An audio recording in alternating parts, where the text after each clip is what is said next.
ഞങ്ങൾക്ക് പേടിയൊന്നുമില്ല. പേടിച്ചിട്ട് നിങ്ങൾ നിലവിളിച്ചിട്ട് കാര്യമൊന്നുമില്ല. UDF ഇവിടെ നല്ല ഭൂരിപക്ഷത്തിൽ വിജയിക്കും. 3 പ്രാവശ്യം ഷാഫി ജയിച്ചാൽ വികസനം ചെയ്യാനോ ജയിക്കില്ല. പാലക്കാട് ജയിക്കുമോ? 3 പ്രാവശ്യം ജയിച്ചോ. രാഹുൽ മാങ്കൂട്ടത്തിനെ പോലെ തന്നെ യൂത്തിന്റെ നേതാവായി ഷാഫി വന്നതാണ്.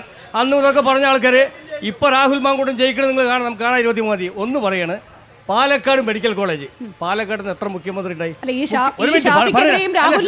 ഞങ്ങൾ ചെയ്ത വികസനം ഷാഫി, ഞങ്ങൾ UDF ചെയ്ത വികസനം, ഉമ്മൻചാണ്ടി സർക്കാർ തന്ന മെഡിക്കൽ കോളേജ്, ഷാഫിയുടെ മുഖം പോലെ തിളങ്ങി നിൽക്കുക. KSRTC terminal, KSRTC bus stand, Kalpathi ഗ്രാമത്തിന്റെ ഉള്ളിൽ കൂടെ അണ്ടർഗ്രൗണ്ട് കേബിള്, ലക്ഷക്കണക്കിന് കോടിന്ദ്രപ്പള്ളി സ്കൂള്, കോടിന്ദ്രപ്പള്ളി സ്കൂളിൽ ഫണ്ട് വെച്ചിരിക്കുക. ഇതൊക്കെ ഞങ്ങൾ ഇതൊക്കെ ഞങ്ങൾ ചെയ്യുമ്പോ നിങ്ങൾ വെപ്രാളപ്പെട്ടിരിക്കില്ല. വേറെ ഒരു കാര്യം പറയാം, ഒരൊറ്റ കാര്യം പറയാം. പാലക്കാട് ഒരു വടക്കന്തരക്കാരൻ രാഹുൽ ഒരു സ്ഥാനാർത്ഥി, ഒന്ന് കണ്ണാടിയിലെ രാഹുൽ, രണ്ടുപേരെ ആരാ നിർത്തിയത്? ഇടതുപക്ഷവും BJP. ഞങ്ങൾ ആരെങ്കിലും നിർത്തിയോ? ഞങ്ങൾക്ക് ഒരു ഭയമില്ല. ഞങ്ങൾ നിർത്തിയില്ല.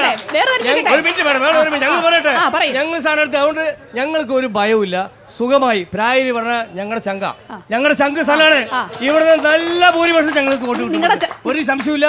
23-ാം തീയതി 5 അക്കത്തിന് മേലെ, അത് 10,000 മേലെ, 99,999 വരെ. അതൊന്നും കാര്യമില്ല. ഒന്ന് പറഞ്ഞാ കൈ കൊടുക്കാത്തതിനെ പറ്റി ഇവിടെ പറഞ്ഞു. കോൺഗ്രസ് രാഷ്ട്രീയം ഉപേക്ഷിച്ച് കോൺഗ്രസ് രാഷ്ട്രീയത്തിന് നിലപാട് ശരിയല്ല പറഞ്ഞു പോവാ. വ്യക്തിപരമായ അധിക്ഷേപം ആര് നടത്തിയാലും വ്യക്തിപരമായി തിന്ന കുടുംബത്തിനെ നഷ്ടപ്പെടുത്തി വേണ്ടാത്ത പറഞ്ഞു പോയാൽ ആരാണെങ്കിലും ഞങ്ങൾ മുഖം നോക്കൂല, കയ്യും കൊടുക്കില്ല. അങ്ങനത്തെ കയ്യും വേണ്ട പറഞ്ഞവന് പിന്നെ കൈ ഞങ്ങൾ കൊടുക്കേണ്ട ആവശ്യമില്ല.